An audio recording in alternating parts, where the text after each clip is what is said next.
दो त्रिभुज बनाना है, एक में ए न्यून कोण, दूसरे वाले में बी न्यून कोण है। नाम बदल लो, या पी क्यू कर लो या एम एन कर लो।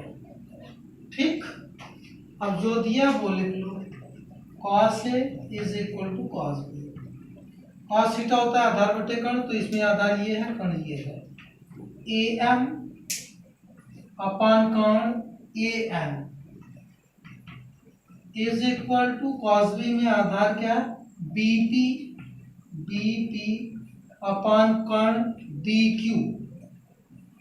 ये हो गया। अब देखो, आधार बटे कर्ण, आधार बटे कर्ण, तो हम ऐसा करें कि आधार बटे आधार, कर्ण बटे कर्ण कर लें। ये AM क्रॉस मल्टीप्लाई कर दो, ये यहां आ गया, BP ये वहां चला गया, AM बटे BQ। देख लो, AM था ना, AM यहां AB कर दिए, AM बटे ये क्रॉस मल्टीप्लाई कर दिए, BP इज इक्वल टू ये यहां चला गया, AN बटे BQ। अब देखो AM क्या है, AM कहाँ है, AM ये, BP कहाँ है, यहाँ, यानी आधार बटे आधार बराबर AN ये है, BQ क्या है, BQ ये है, कर्ण बटे कर्ण, आधार बटे आधार बराबर कर्ण बटे कर्ण, यानी आधार का अनुपात जो होगा, दोनों के आधार का अनुपात जो होगा वही दोनों के कर्ण का अनुपात होगा।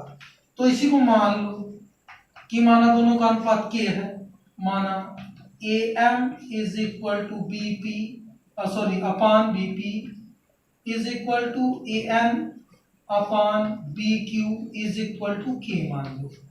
ठीक, ये एक स्टेप हो गया।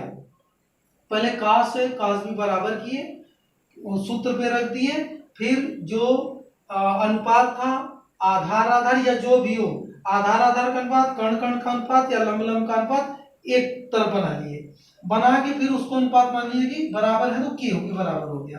अब बारी बारी निकाल लो। अब इसको हम लिख सकते हैं AM बटे BP बराबर k, तो AM इज इक्वल टू क्या होगा, k इंटू BP, और इसका भी ले लो, ये भी k के बराबर है, AN बटे BQ is equal to k, तो AN इज इक्वल टू क्या होगा, k इंटू BQ। हो गया। अब हमको करना क्या है इसमें, अगर हम दिखा दें कि यहाँ आधार और कर्ण का अनुपात एक है, ये मान लिए, फिर हम दिखा दें बचा क्या, लंब का भी अनुपात k के बराबर है, तो समरूप त्रिभुज करके, समरूप होगा जो इनका अनुपात बराबर है तो कोण भी, संगत कोण भी बराबर होंगे। A न्यून कोण होगा तो B भी न्यून कोण होगा, वही करना है हमको। अब उसके लिए करेंगे क्या, पाइथागोरस प्रमेय लगाओ। पहले त्रिभुज पहले वाले में MNA में पाइथागोरस प्रमेय क्या करता है, कर्ण का वर्ग यानी AN square is equal to लंब का स्क्वायर MN स्क्वायर प्लस आधार AM स्क्वायर। हमको चाहिए क्या, काश में आधार कर्ण हो गया, इनका अनुपात, लंब का अनुपात चाहिए, तो लंब क्या है MN, तो MN निकाल लो, MN square is equal to AN square minus AM square. हाँ, ये देखो, अब AN इज इक्वल टू क्या होगा, ये दोनों एक में है तो रूट MN निकालना, MN स्क्वायर है, MN स्क्वायर दिया तो MN निकाल लो, MN is equal to under root AN square minus AM square. ये त्रिभुज PQB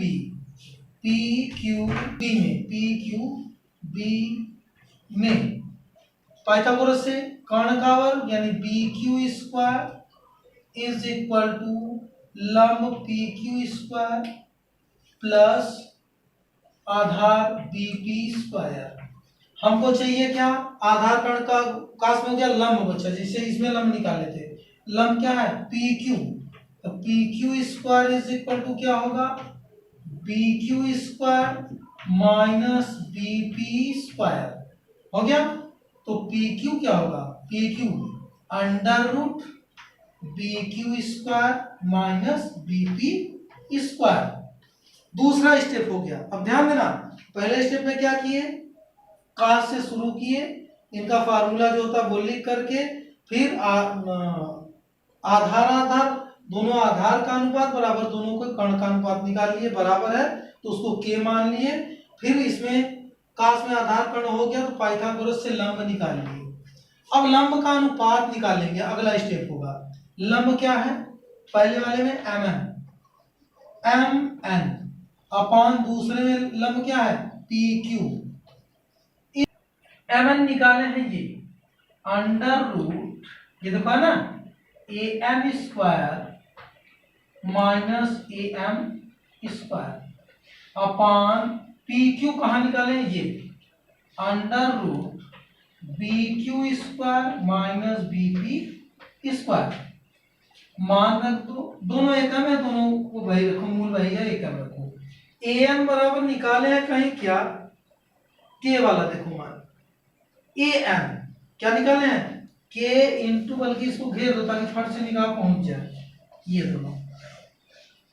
A N is equal to क्या है, के इंटू बी क्यू स्क्वायर है तो स्क्वायर कर दो, माइनस ए एम कहाँ निकाले, ये के इंटू बी पी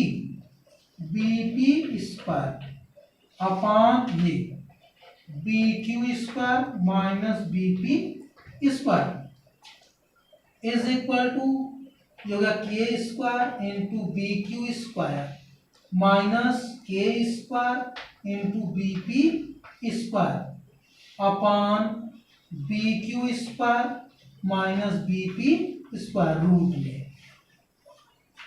अब यहां देखो बस अब आया ही है, के स्क्वायर दोनों में है, कॉमन ले लो, बचा क्या, बी क्यू स्क्वायर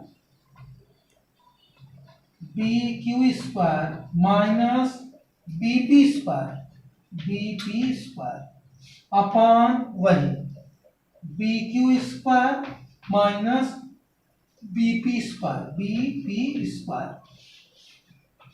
ये देखो कट गया, बचा under root k square is equal to k. अब देखो यहां दोनों का अनुपात बराबर था, के मान लिए, तो ये भी तो के आया, लंब का भी अनुपात के ही आया, तो तीनों बराबर होंगे।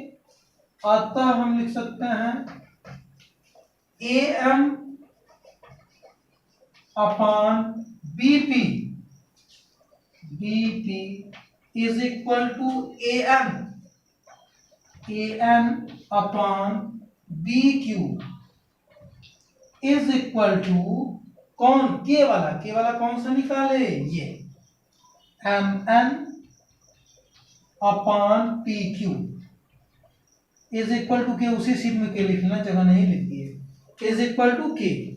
जब सारे भुजाओं संगत भुजाओं का अनुपात बराबर है तो इसका मतलब ये दोनों त्रिभुज समरूप त्रिभुज होंगे, अर्थात त्रिभुज एम एन ए समरूप त्रिभुज क्या, पी क्यू बी। जब समरूप हो गए तो उनके संगत कोण भी बराबर होंगे, अतः कोण ए इज इक्वल टू कोण बी। यही प्रूव करना था ना, आ गया। अगर मान लो यही दिया होता tan is equal to tan बी, तो उसमें लंब बटे आधार से शुरू करके फिर उसके बाद क्या निकालते, कर्ण निकालते, सीधे यही मनवा। चलो ठीक है, हाँ